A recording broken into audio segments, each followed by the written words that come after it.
নজর রাখবো মালদার দিকে। হাসপাতালে রোগীর মৃত্যুকে ঘিরে চিকিৎসক ও পরিবারের মধ্যে বচসা থেকে ধস্তাধস্তির ঘটনায় উত্তেজনা ছড়ালো রতুয়া গ্রামীণ হাসপাতালে। মৃতের নাম মোহাম্মদ সাকিব, বয়স 55 বছর। জানা যায়, বিদ্যুৎপৃষ্ট অবস্থায় তাকে হাসপাতালে আনা হলে চিকিৎসক তাকে মৃত ঘোষণা করে। পরিবারের অভিযোগ, হাসপাতালে আনার সময় তিনি জীবিত ছিলেন এবং চিকিৎসা না করেই মৃত্যু ঘোষণা করা হয়েছে। এরপরই পরিস্থিতি উত্তপ্ত হয়ে ওঠে, পুলিশের সঙ্গে ধস্তাধস্তির অভিযোগ ওঠে। হাসপাতালে একাধিক সামগ্রী ভাঙচুরের অভিযোগ, দুজনকে আটক করেছে পুলিশ।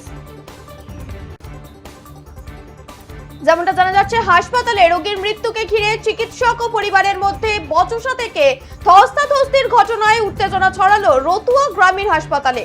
মৃতের নাম মোহাম্মদ সাকিব। জানা যাচ্ছে, বিদ্যুৎপৃষ্ট অবস্থায় তাকে হাসপাতালে আনা হলে চিকিৎসক তাকে মৃত বলে ঘোষণা করে আসে। তারপরই পরিবারের অভিযোগ, হাসপাতালে আনার সময় তিনি জীবিত অবস্থায় ছিলেন এবং চিকিৎসা না করেই মৃত ঘোষণা করা হয়েছে। এরপরেই পরিস্থিতি উত্তপ্ত হয়ে ওঠে, পুলিশের সঙ্গে ধস্তাধস্তির অভিযোগ ওঠে। হাসপাতালে একাধিক সামগ্রী ভাঙচুরের অভিযোগে দুজনকে আটক করেছে পুলিশ। গাফিলতির জন্যই মারা গেছে, কি বলবেন? যেটা আমরা ইনফরমেশন পেলাম অন ডিউটি ডাক্তারবাবু থেকে, যে পেশেন্টটি একটি ইলেকট্রোকিউশনের পেশেন্ট হিসেবে আসে এবং ডাক্তারবাবু তাকে দেখে যখন মৃত ঘোষণা করেন, তারপরে ডাক্তারবাবু তাকে মৃত ঘোষণাতে আনন্যাচারাল ডেথ হিসাবে থানাতে একটা ইনফরমেশন দেন, যেটা রুটিন প্রসিডিওর। এবং থানা থেকে যখন তার পোস্টমর্টমের জন্য স্টাফরা আসেন, থানা থেকে কর্মীরা, তখন বোধহয় পেশেন্টের বাড়ির লোকজনের কিছু কিছু মানুষের একটা বক্তব্য ছিল, যেটা ডাক্তারবাবুদের কাছ থেকে শোনা গেছে যে, এবং অন ডিউটি স্টাফের কাছ থেকে, যে তারা পেশেন্টকে পোস্টমর্টম করাতে চায় না এবং নিয়ে যেতে চায়।